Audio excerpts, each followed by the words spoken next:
জীবন এতটা অনিশ্চিত, কিন্তু এইভাবে অনিশ্চিত এই মৃত্যুটা কিন্তু আমাদেরকে একদম মনে করিয়ে দেয়। এটা কেন?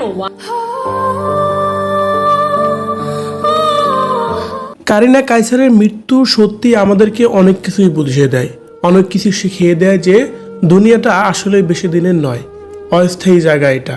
আর এখানে এত পরিকল্পনা, এত কিছু সত্যি আমাদের জন্য কখনোই কাম্য ছিল না। এবার যেন কারিনা কাইসারের মৃত্যুর কথা স্মরণ করেই তার মৃত্যু নিয়ে জিজ্ঞেস করতে যেন পরিমণি আবেগে আপ্লুত হয়ে কি বলছিলেন, যে কথা শুনলে যেন সত্যি অবাক হবেন আপনিও। ভিউয়ার্স, কি বলছেন তিনি এ বিষয়ে জানতে সম্পূর্ণ ভিডিওটি দেখে আমাদের সঙ্গেই থাকুন।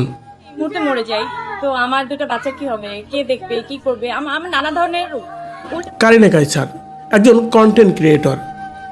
মাত্র 31 বছরেই তার জীবন নিভে গেল এই দুনিয়ার মায়া থেকে। আর তার মৃত্যুতে একেবারেই পুরো বাংলাদেশ জুড়ে হয়েছে অনেক বেশি আলোচনা সমালোচনা।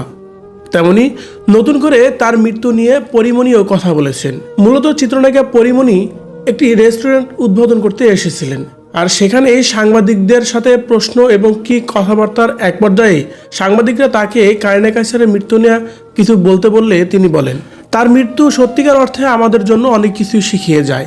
এই দুনিয়াটা আমাদের জন্য আসলেও কোনো স্থায়ী জায়গা নয়। এই অস্থায়ী দুনিয়ায় আমরা কত কিছুই করে বেড়াই, কিন্তু আমাদের মৃত্যু যে নিশ্চিত সেটা আমরা বুঝলেও জানলেও কখনো আমরা ওইভাবে চলি না। এ সময় চিত্রনায়িকা পরিমণি তার সন্তানদের কথা মনে করে যেন আবেগে আপ্লুত হয়ে তিনি বলেন, এই দুনিয়াটা অনেক ছোট্ট, আর এই ছোট্ট দুনিয়াতে আমার দুটি সন্তান আছে।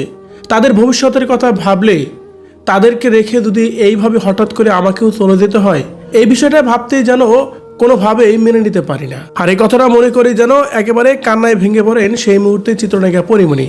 তার কারণ পরিমণি তার সন্তানদেরকে অনেক বেশি ভালোবাসেন। অন্যদিকে সাংবাদিকদের সাক্ষাৎকারে সর্বশেষ চিত্রনায়িকা পরিমণি কারিনা কাইসারের রুহের মাগফিরাত কামনা করেন এবং কি আল্লাহ যেন তাকে ভেস্তে নসিব করেন এমন দোয়া করেন চিত্রনায়িকা পরিমণি। ভিউয়ার্স, চিত্রনায়িকা পরিমণির কথা নিয়ে যদি আপনার কোনো মতামত থেকে থাকে অবশ্যই কমেন্ট করে জানাবেন আমাদের কমেন্ট বক্সে।